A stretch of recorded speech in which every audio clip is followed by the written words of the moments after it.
नमस्कार मित्रांनो, आजचा व्हिडिओ खूपच जबरदस्त होणार आहे। पटकन चॅनलला सबस्क्राइब करून बेल बटन ऑन करून घ्या, जेणेकरून आमच्या नवनवीन व्हिडिओचे नोटिफिकेशन सर्वात आधी आपल्याला मिळेल। चला तर आजचा व्हिडिओ सुरू करूया। प्रश्न पहिला, सर्वसामान्य प्रौढ व्यक्तीच्या हृदयाचे ठोके दर मिनिटाला किती पडतात? या प्रश्नाचे उत्तर 72 आहे मित्रांनो। सर्वसामान्य प्रौढ व्यक्तीच्या हृदयाचे 72 ठोके दर मिनिटाला पडतात। दुसरा प्रश्न, जागतिक पोलिओ दिवस कधी साजरा केला जातो? या प्रश्नाचे उत्तर आहे 24 ऑक्टोबर। 24 ऑक्टोबर रोजी जागतिक पोलिओ दिवस साजरा केला जातो। प्रश्न तिसरा, शेती क्षेत्रातील अखंड 24 तास वीज पुरवठा करणारे भारतातील पहिले राज्य कोणते? या प्रश्नाचे उत्तर आहे मित्रांनो तेलंगणा। शेती क्षेत्रातील अखंड 24 तास वीज पुरवठा करणारे भारतातील पहिले राज्य तेलंगणा आहे। पुढचा महत्त्वाचा प्रश्न, कोणत्या टेनिस खेळाडूने सर्वात जास्त ग्रँड स्लॅम पदक जिंकले आहेत? या प्रश्नाचे उत्तर आहे नोवाक जोकोविच। नोवाक जोकोविच या टेनिस खेळाडूने सर्वात जास्त ग्रँड स्लॅम पदक जिंकलेले आहेत। पुढचा महत्त्वाचा प्रश्न, कोणत्या देशाने सर्वात जास्त वेळा फुटबॉल विश्वचषक जिंकले आहेत? या प्रश्नाचे उत्तर आहे ब्राझील। ब्राझील या देशाने सर्वात जास्त वेळा फुटबॉल विश्वचषक जिंकले आहेत। पुढचा महत्त्वाचा प्रश्न, भारतीय द्वीपकल्पाचे दक्षिण टोक कोणते? या प्रश्नाचे उत्तर आहे कन्याकुमारी। कन्याकुमारी हे भारतीय द्वीपकल्पाचे दक्षिण टोक आहे। पुढचा महत्त्वाचा प्रश्न, हँगिंग गार्डन्स हे महाराष्ट्रातील कोणत्या ठिकाणी स्थित आहे? या प्रश्नाचे उत्तर आहे मुंबई। हँगिंग गार्डन्स हे महाराष्ट्रातील मुंबई शहरात स्थित आहे। पुढचा महत्त्वाचा प्रश्न, कोणत्या राज्याच्या अंतर्गत जल्लीकट्टू 2023 महोत्सव आयोजित केला गेला? या प्रश्नाचे उत्तर आहे तामिळनाडू। तामिळनाडू राज्याच्या अंतर्गत जल्लीकट्टू 2023 महोत्सव आयोजित केला गेला। पुढील महत्त्वाचा प्रश्न बघा मित्रांनो, कोणी न्यू इंडिया हे वर्तमानपत्र चालवून क्रांतीचा पुरस्कार केला? या प्रश्नाचे उत्तर आहे बिपिनचंद्र पाल। बिपिनचंद्र पाल यांनी न्यू इंडिया हे वर्तमानपत्र चालवून क्रांतीचा पुरस्कार केला।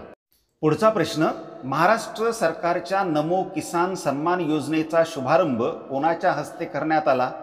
या प्रश्नाचे उत्तर आहे नरेंद्र मोदी। महाराष्ट्र सरकारच्या नमो किसान सन्मान योजनेचा शुभारंभ पंतप्रधान नरेंद्र मोदी यांचे हस्ते करण्यात आला। पुढचा महत्त्वाचा प्रश्न, चंद्र व सूर्य यांच्या दरम्यान पृथ्वी आल्यास कोणते ग्रहण होते? उत्तर आहे चंद्रग्रहण।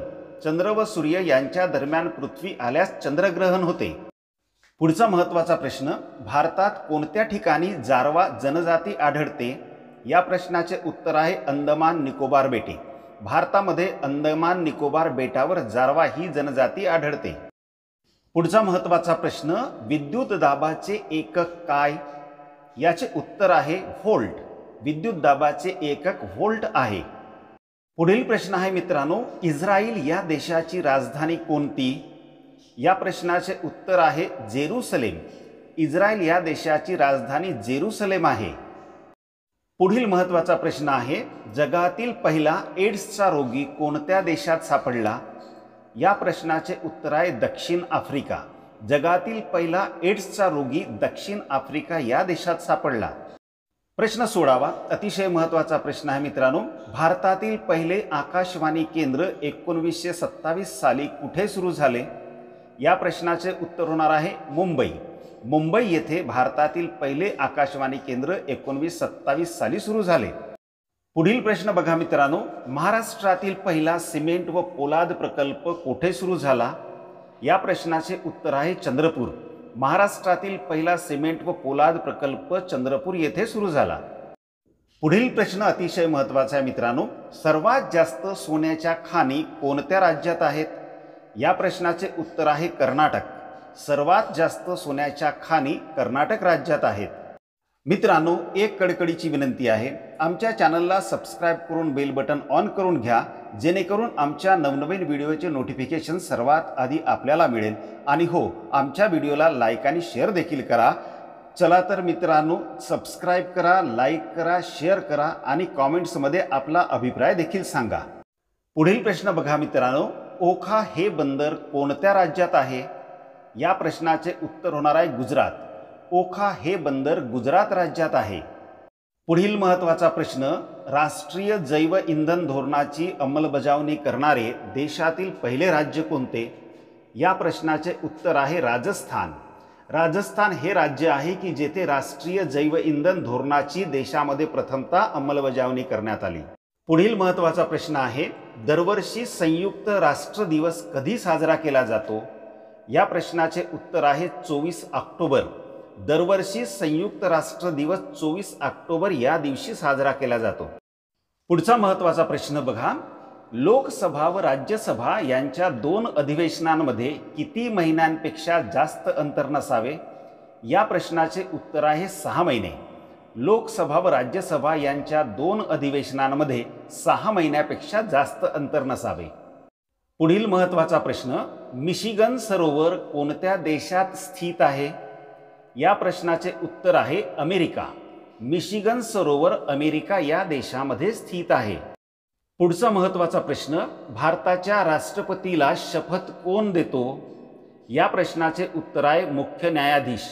भारताच्या राष्ट्रपतीला सर्वोच्च न्यायालयाचे मुख्य न्यायाधीश शपथ देतात. पुढील महत्त्वाचा प्रश्न, सुस्वागतम हे नवीन पोर्टल सुरू करण्याची घोषणा कोणी केली आहे? या प्रश्नाचे उत्तर आहे सर्वोच्च न्यायालय. सर्वोच्च न्यायालयाने सुस्वागतम हे नवीन पोर्टल सुरू करण्याची घोषणा केली आहे. पुढील महत्त्वाचा प्रश्न, शुभयात्रा योजना कोणत्या राज्याने सुरू केलेली योजना आहे? या प्रश्नाचे उत्तर होणार आहे केरळ.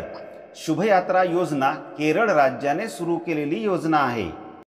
पुढचा महत्त्वाचा प्रश्न, कोणत्या ठिकाणी भारतातले सर्वोच्च उंचीवर हवामानशास्त्र केंद्र आहे?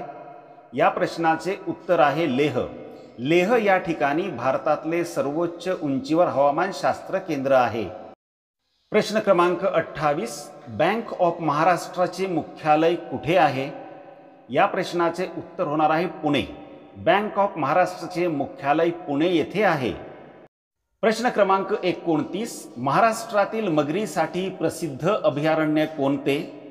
या प्रश्नाचे योग्य उत्तर आहे ताडोबा. महाराष्ट्रातील मगरीसाठी प्रसिद्ध अभयारण्य ताडोबा हे आहे. प्रश्न क्रमांक 30, महाराष्ट्रातील खाऱ्या पाण्याचे सरोवर कोणते? या प्रश्नाचे उत्तर होणार आहे लोणार सरोवर. महाराष्ट्रातील खाऱ्या पाण्याचे सरोवर म्हणजे लोणार सरोवर हे होय. मित्रांनो, व्हिडिओमधली माहिती कशी वाटली कॉमेंट्समध्ये नक्की सांगा. आवडली असेल तर लाईक आणि शेअर करून आमच्या चॅनलला सबस्क्राईब करा. व्हिडिओ शेवटपर्यंत बघितल्याबद्दल आपले खूप खूप धन्यवाद.